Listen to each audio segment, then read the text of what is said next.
이 정도 높이 올라가는데 더 높이 올라간다고? 우와. 우와.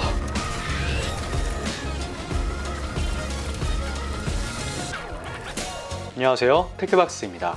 오늘은 오랜만에 게임 리뷰로 돌아왔어요. 지금 이 시점에서 가장 최신 VR 기기인 플스 VR2로 플레이할 수 있는 호라이즌 콜 오브 더 마운틴입니다.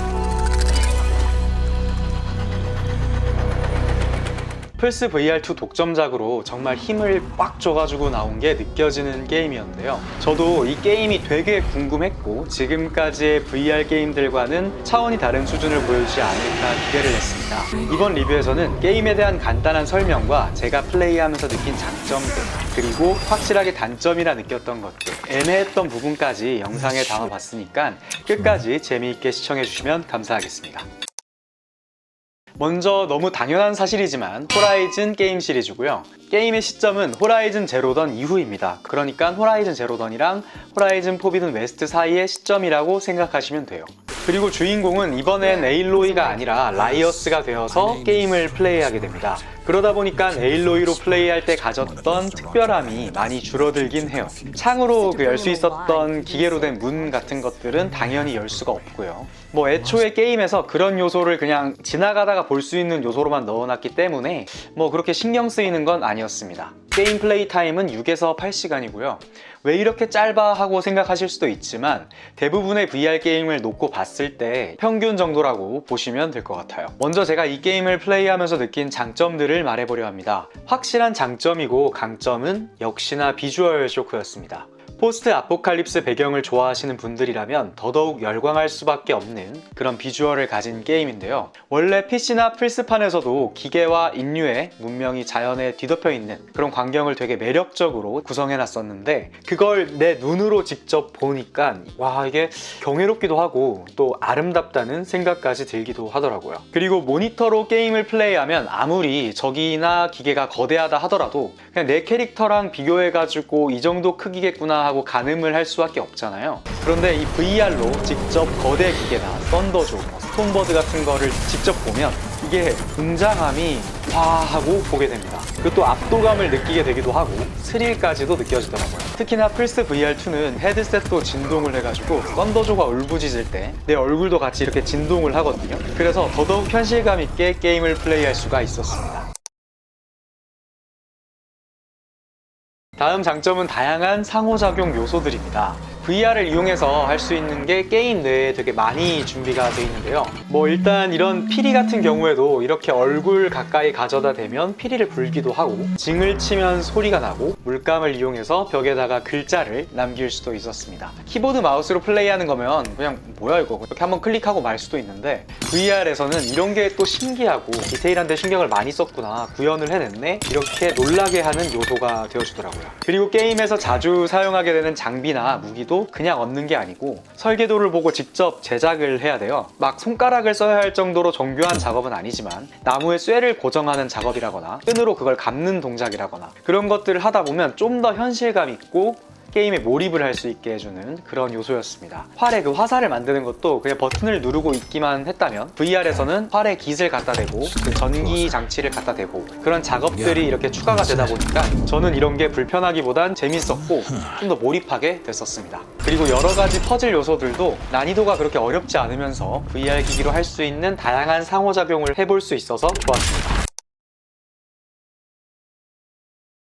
다음은 전투입니다. 이건 장점이면서 어찌 보면 단점이기도 했는데요. 저는 굳이 나눈다면 장점이 9, 단점이 1 정도라고 생각합니다. 먼저 아마 호라이즌 시리즈를 PC나 플스에서 플레이해본 분들이라면 VR 기기로 호라이즌을 플레이한다 했을 때 걱정되는 부분이 있으셨을 거예요. 안 그래도 전투가 정신없이 진행되는데 이걸 내가 VR로 플레이할 수 있을까 하고요. 호라이즌이 한번 이제 잘못 어그로가 끌리면 온갖 적들이 이제 하늘 땅 할 것 없이 다 몰려오는 터라 앞뒤 위 아래를 다 살피면서 이리저리 구르는 것도 되게 잘 해야 되거든요. 근데 그걸 이 선이 달린 VR 기기로 게다가 패드 버튼을 눌러서 활을 당기는 게 아니고 직접 활 시위를 당기는 모션을 하면서 피하면서 전투를 한다고? 라고 생각하면 이게 답이 나오지 않았었는데, 제작사에서도 그건 좀 무리가 있겠다 싶었는지 VR 기기로 VR만의 현실감을 잘 살리면서 재미있게 그리고 박진감 넘치는 전투 시스템을 구성해놨더라고요. 여기서 중요한 건 재미있게입니다. 현실감이 넘치는 것도 좋고 호라이즌의 놀라운 그래픽도 좋지만 그런 것들이 모였을 때 재미가 없으면 안 되는 거거든요. 게임의 강점으로 가져가야 할 현실적인 무기 장전이나 공격 방식이 전투를 힘들게 하고 지루하게 하고 답답하게 만드는 단점이 되어버린다면 정말 그건 심각한 문제겠죠. 호라이즌 콜 오브 더 마운틴은 지금 이 VR 기기의 한계성을 보고 그에 맞는 전투 시스템을 구축해 놨더라고요. 오픈월드에서 다양한 방향으로 시점을 휙휙 옮기면서 전투를 하는 기존 시스템이 아니라 원을 그리면서 돌면서 가운데 위치해 있는 적들을 활로 쏘아서 맞추는 그런 형식을 택했습니다. 피하는 건 컨트롤러 버튼을 눌러서 간단하게 하면 되고요. 지형 지물을 이용해서 피할 수도 있고 무엇보다 재미도 있고 적당히 긴장감도 있는 전투 시스템이라서 좋았습니다. 확실히 전투 난이도는 기존 호라이즌 시리즈에 비해 많이 떨어졌지만 떨어진 전투 난이도를 다른 현실적인 요소로 메꿔줬더라고요. 예를 들면 활을 쏘는 모션도 그렇고 게임 중에 활이 떨어졌을 때 이 활 제작 과정이 VR 게임이 아닌 호라이즌은 그냥 버튼을 꾹 눌러서 하는 거였는데 호라이즌 콜 오브 더 마운틴에서는 뭐 깃을 갖다 댄다던가 화살촉을 이제 붙인다던가 그런 과정이 추가돼가지고 안 그래도 적의 공격이 이제 오고 있는데 화살을 제작하고 있으면 좀 이게 긴박감도 넘치고 좋더라고요. 그리고 HP가 떨어졌을 때 치료약 먹는 버튼을 누르는 게 아니라 직접 과일을 집어서 이렇게 입에 가져다 대고 있어야 되거든요.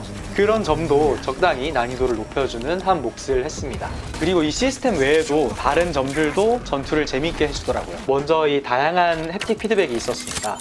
생각보다 듀얼센스만큼의 햅틱 피드백 진동 강도는 아니었지만 활을 쏴서 적을 명중시킬 때의 진동이나 활 쏠 때마다의 느낌, 그런 것들이 되게 짜릿했고요. 거대한 이 실물 크기의 기계들이 내 눈앞까지 와가지고 울부짖을 때 헤드셋이 같이 진동을 하면서 느껴지는 이 안면 진동까지, 이런 것들을 한 번에 이렇게 함께 접하면 어떨 땐 무섭기도 하고 놀랍기도 했습니다. 그리고 전반적으로 확실히 전투 자체가 내가 직접 상대를 하는 듯한 느낌이 들기 때문에 기존 호라이즌에서는 이게 후반부로 갈수록 그냥 파밍을 위한 기계 학살자였다면 이 콜 오브 더 마운틴에서는 정말 생존하려고 애쓰는 기계 사냥꾼의 느낌이 강하게 들었어요. 그리고 생각보다 무기나 화살 그리고 장비도 플레이 타임에 비해서 다양했습니다. 다양성에 비해서 깊이는 조금 아쉬웠을 수도 있지만 화살의 종류나 슬링의 종류도 꽤나 이 VR 게임 기기 치고는 다양해가지고 뭔가 기계들의 약점에 맞춰서 바꿔가면서 사용하는 재미도 쏠쏠했습니다. 저는 이런 점들 때문에 이 호라이즌 콜 오브 더 마운틴의 전투는 장점이라는 생각이 들었습니다. 그럼 이제 아쉬운 점을 한번 말해볼까요? 첫 번째 아쉬운 점은 스토리였습니다. 이건 이 호라이즌 콜 오브 더 마운틴만의 단점은 아니긴 해요. 호라이즌 제로 던도 그렇고 호라이즌 포비든 웨스트도 그렇고 솔직히 몰입이 되거나 여운이 남는 스토리는 아니었죠. 그래도 전 시리즈들은 플레이 타임도 길고 에일로이라는 캐릭터를 중심으로 진행되는 이야기가 있었지만 이번 라이어스로 하는 플레이는 솔직히 지금 다 플레이하고 나서도 캐릭터 이름도 까먹을 뻔했고요. 정확히 라이어스가 뭘 한 거지 싶더라고요. 그냥 지나가는 산 잘 타고 활 좀 잘 쏘는 애가 기계를 좀 잡았다, 이게 게임 전체를 플레이하고 남은 기억입니다. 약간 오락실에서 그 1,000원 넣고 그 움직이는 차 같은 거 타가지고 이렇게 총 다다다다 쏘는 거 있잖아요. 약간 VR? 그런 거를 좀 고퀄리티로 플레이한 느낌? 뭐 그런 게임을 플레이할 때 딱히 스토리가 신경 쓰이진 않잖아요. 딱 그 정도였습니다. 두 번째 아쉬운 점은 바로 플레이 타임입니다. 플레이 타임이 길게 잡아도 6에서 8시간인데 이게 좀 제대로 플레이하나 생각이 들 때쯤이면 엔딩을 보고 있더라고요. 이런 아쉬운 플레이 타임을 좀 메꾸려고 약간의 뭐 수집 요소나 트로피 달성 요소, 기계 사파리 같은 걸 넣어놓긴 했지만 그걸 하려고 이 게임을 구매하는 건 아니거든요. 그건 어디까지나 부가적인 요소죠. 뭐 VR 게임이다 보니까 용량도 그렇고 플레이 타임이 막 60, 80시간 정도까지 되는 건 무리인 건 당연히 알지만 알릭스는 이제 13시간 정도인데 딱 그 알릭스 정도만 돼도 좀 더 좋지 않았을까 하는 아쉬움이 있습니다. 세 번째 아쉬운 점은 아까 말씀드렸다시피 장점이기도 하면서 단점인 전투 시스템입니다. 재밌긴 했지만 너무 이벤트성으로 진행되는 전투가 좀 아쉽긴 했어요. 원래 호라이즌이 오픈월드 스타일로 이제 기계들을 잡아가는 재미가 있었는데 지금 시점에서의 VR 기기가 오픈월드를 다 소화하기엔 솔직히 좀 어려움이 있는데 뭐 그것 때문이긴 하지만 게임 내에서 잠입 요소가 아주 약간 있긴 했었거든요. 근데 저는 이 요소가 되게 재밌었어요. 이런 걸 좀 더 넣어줬다면 어땠을까 하는 생각도 들었습니다. 마지막으로 이건 애매해서 제가 아쉬운 점으로 넣진 않았는데요. 아마 많은 분들이 생각하셨을 등반 요소입니다. 콜 오브 더 마운틴이라는 이름을 정말 제대로 지었구나 라는 생각이 들 정도인데, 이 게임 내내 평지를 이동하는 건 거의 없고 오르고 또 오르고 올라가지고 높은 곳에 도착하면 또다시 더 높은 곳으로 올라가야 됩니다. 오르면서 보는 경치는 좋아요. 또 이제 와 하고 볼 수 있긴 한데, 근데 너무 오르기만 하다 보니까 이게 이 부분에서 좀 지루하기도 하고, 그리고 또 어깨도 이게 계속 하다 보면 좀 아프고 좀 힘들기도 하더라고요. 처음엔 이걸 클라이밍 시뮬레이션도 아니고 이건 무조건 단점이겠다라고 생각을 했습니다. 그런데 지금까지 VR 게임들이 택했던 이동 방식을 생각해보니까 이거 나름 도전이고 괜찮은 방법 같기도 한데 라는 생각이 들었어요. 여러 VR 게임들도 그렇고 알릭스도 그렇고 이 이동만큼은 VR 기기라 하더라도 VR 기기만의 특성을 살리지 못하고 있었거든요. 다 똑같았습니다. 트리거를 밀어서 이동하거나 지점을 선택해서 이동. 이게 어찌 보면 다른 건 다 몰입감을 선사하다가도 이동할 땐 그냥 VR 기기라는 어떤 몰입감에서 확 빠져나오는 듯한 그런 느낌이었거든요. 그런데 콜 오브 더 마운틴은 그 이동을 2차원적 이동이 아니라 높이를 부여함으로써 플레이어가 이동 또한 직접 몸을 움직여가면서 할 수 있게 해줬더라고요. 게임의 어느 한 요소는 현실적으로 불가능하니까 편한 방법을 그대로 택하자가 아니라 이 현실적으로 불가능한 요소를 어떻게 살려낼 수 있을까라고 고민한 흔적이 이 등반으로 나타난 게 아닌가, 그런 생각이 들기도 했습니다. 뭐 그래도 너무 등반하는 요소가 게임의 대부분을 차지해서 좀 아쉽긴 하지만 뭐 이런 도전이 계속 있다면 VR 게임도 좀 이동을 혁신적으로 재밌게 할 수 있는 그런 게임들이 나오지 않을까 하는 기대를 해봅니다. 네, 지금까지 VR 게임 호라이즌 콜 오브 더 마운틴 리뷰를 보고 오셨는데요. 여러분은 이 게임이 어떤 것 같나요? 과연 알릭스만큼의 역작이 될 수 있을지 여러분은 어떻게 생각하는지 궁금합니다. 영상 시청해주셔서 감사합니다. 안녕!